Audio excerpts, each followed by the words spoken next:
Hey all you smart particles, and welcome to today's Orgo lessons on alcohol substitution reactions Sn1, Sn2 featuring halogens. Alrighty, let's get into it. Now let's get started with some basic rule of thumbs that you'll need to know for these reaction types.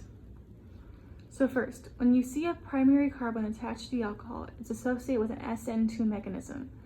When you see a secondary or tertiary carbon attached to the alcohol, it's associated with an Sn1 mechanism. Now let's see what the basic blueprint for that will look like.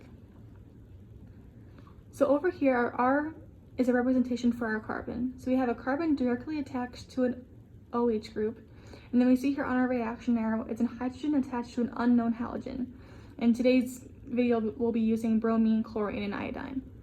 We see the next result is a positively charged water molecule, and then resulting in the carbon being directly attached to the halogen, and also with a product of water as well. Let's go take an example of what that looks like in an actual reaction. So let's take a look here. What type of carbon is our alcohol sitting on? We see here it's sitting on a primary carbon. So as we said before, a primary carbon is associated with an Sn2 reaction. So then we know that alcohol is not a good leading group, so we have to make it a good leading group through the process of propionation.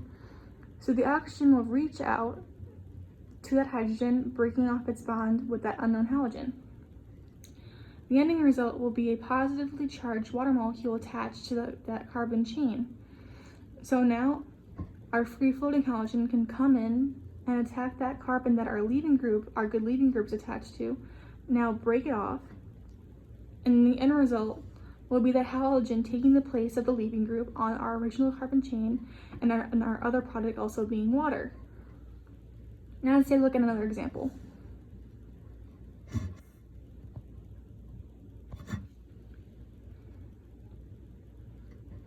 So let's see what kind of carbon our alcohol is sitting on. We see this is sitting on a secondary carbon.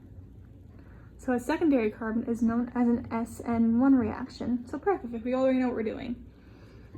We know alcohol is not a good leading group, so we have to make it a good leading group by turning it to water through the process of propionation. So the oxygen will reach out to that hydrogen, then breaking off that bond with that halogen, resulting in a positive charged water molecule where the alcohol once was. Now because this is an Sn1 reaction, we're going to have a carbocation intermediate, meaning this leading group will, through a transfer of charges, will pop off. And the end result will be looking something like this. So now we have a carbocation on our secondary carbon. So now our halogen can come in from behind that carbocation and attach itself. So the end result being our halogen attached to that secondary carbon with also the result of water. But let's take a look. Is the carbon where our halogen landed a chiral center? Let's check. We have this halogen, a methyl group, an ethyl group, and then we also have this hydrogen. So that means we have 4 of a kind, meaning we have a chiral center. So it is chiral. So that means our major products are going to be a racemic mixture. You might be asking what that might look like. So our racemic mixture will look something like this. Either our halogen coming toward us or going away from us. And this racemic mixture process happens in our step 3 carbocation phase. So because it is a chiral center, our halogen can attack from behind or in front of that carbocation, determining whether it's going to be in front or behind that molecule. Let's take a look at another example.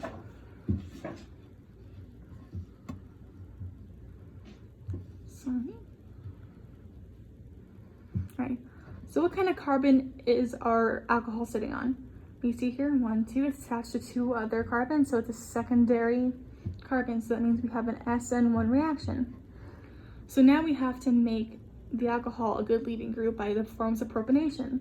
So that alcohol will reach out to that hydrogen, breaking off its bond with the bromine, resulting in a positively charged water molecule, which is now our good leading group. So like before, our Sn reactions have a carbocation intermediate. So through a transfer of charges, this leading group will leave, leaving a carbocation intermediate. Now let's look at our neighboring carbons. We have a primary carbon here, and then we have a tertiary carbon here. Now, in forms of stability, compared to a secondary carbon, a tertiary carbon is much more stable to house a carbocation. So in Sn1 reactions, a carbocation rearrangement can happen. So in this case, we're going to have a hydride shift. So the hydrogen attached to that tertiary carbon is going to reach out to that carbocation and essentially through a transfer of charges take its place and switch spots. So the end result will look something like this. That hydrogen that was once on the tertiary carbon is now on the secondary carbon, and our carbocation is now sitting on our tertiary carbon. So now is the perfect time for our bromine, our halogen, to come in and attack from behind the carbocation and bond itself to that tertiary carbon. The end result will look something like this. We'll have an alkyl bromide, which is the end result of an alcohol substitution, and we'll have a water molecule. Now let's check to see if this center is chiral. Well, we have a bromide and 2 ethyl groups. So right off the bat, we know it's not a chiral center, so we only have one major product, which is this. Now let's look at another example. So we see here what kind of carbon is our alcohol sitting on. We see it's a secondary carbon, so that means we're going to have an Sn1 reaction again. So we know alcohol is not a good leaving group, so we have to turn it into a good leaving group by process of propanation. So the oxygen will reach out to that hydrogen, breaking off its bond with the chlorine, and then our end result will be a positively charged water molecule, which is now our good leaving group. And again, because it's an Sn1 mechanism, we are going to have a carbocation intermediate. So through a transfer of charges, this leaving group will now leave and leave us something looking like this. So now we have a carbocation on our secondary carbon where our water once was. So let's look at our neighboring carbons. We have a primary, secondary, and then we have a quaternary, which is a 4-degree carbon. That means it has 4 carbons attached to it. Now, in terms of stability, a quaternary carbon is much more stable than a secondary carbon. So we're going to have another carbocation rearrangement. But in this case, we're not going to have a hydride shift because there's no hydrogens to shift over. So what's going to happen is a methyl shift. So this methyl over here, the CH3, is going to reach out to that carbocation on our secondary carbon. And through a transfer of charges, it's going to essentially change places with it. So the result of that will look something like this. Our methyl is now over here, and our carbocation is now on a tertiary carbon.